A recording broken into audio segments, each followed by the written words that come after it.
સવાલ છે કે નગરપાલિકાની અંદર અત્યારે હાલની અંદર નવા એસી ને રંગારોગન કરવામાં આવ્યું છે, કોના ખર્ચે? મહેન્દ્રભાઈ દેસાઈ પોતે કરે, કોઈ નગરપાલિકામાં કરે.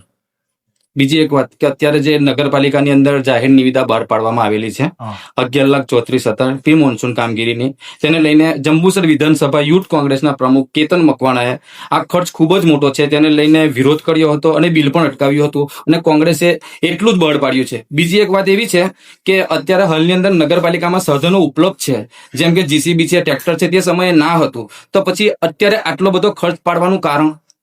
નગરપાલિકાની અંદર જે જાહેરાત આપી છે 11,34,000 સમથિંગ છે કે અત્યારે એસ્ટિમેટ બનેલું છે, બિલ ચૂકવણું નથી થયું. અમે ખાલી એનો એસ્ટિમેટ કે અપ્રોક્સી આટલો ખર્ચો થશે, જેટલું કામ થશે એટલો તમે ખર્ચ પાડવાના છે. કઈ જાહેરાત આપી દીધી એટલે કે 11,00,000 કઈ કામ છે જ નહીં એવું નહીં, જેમ જેમ જરૂર હોય. આ તો એક એસ્ટિમેટ એપ્રોક્સી આપણે બજેટ જે આવે એ રીતે કેટલો ખર્ચો થશે અંદાજ. દાખલા તરીકે 5 લાખ ખર્ચો થાય તો 5 લાખ બિલ ચૂકવાશે.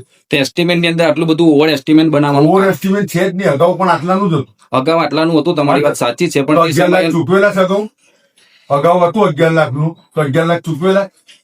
તે પછી અત્યારે પણ આ જે કેતન મકવાણા વિરોધ કર્યો હતો તે બાબતને લઈને અને કોંગ્રેસે એટલું બેઠું જ એસ્ટિમેટ મૂક્યું છે, અમે તે પૂછીએ છીએ. ના, બેઠું એસ્ટિમેટ એવું આવતું જ નથી. આની અંદર સમથિંગ જે આપણા આમોદના જે કાંસો છે, ભૌગોલિક પરિસ્થિતિ, દાખલા તરીકે જે આપણા મેન કાસ, એની ભૌગોલિક પરિસ્થિતિ લઈને જ આખું બનાવેલું છે એસ્ટિમેટ. અને જેટલું કામ થશે એટલું પેમેન્ટ મળશે જે તે એજન્સીને. પણ આ એન્જિનિયર જ બનાવ્યું હશે ને એસ્ટિમેટ? તો એસ્ટિમેટ તો એન્જિનિયર જ બનાવે. આ બાબતે ચીફ ઓફિસર, એન્જિનિયર્સ તમામ લોકોને સેન્સમાં રાખીને એસ્ટિમેટ બનાવવામાં આવ્યું હતું.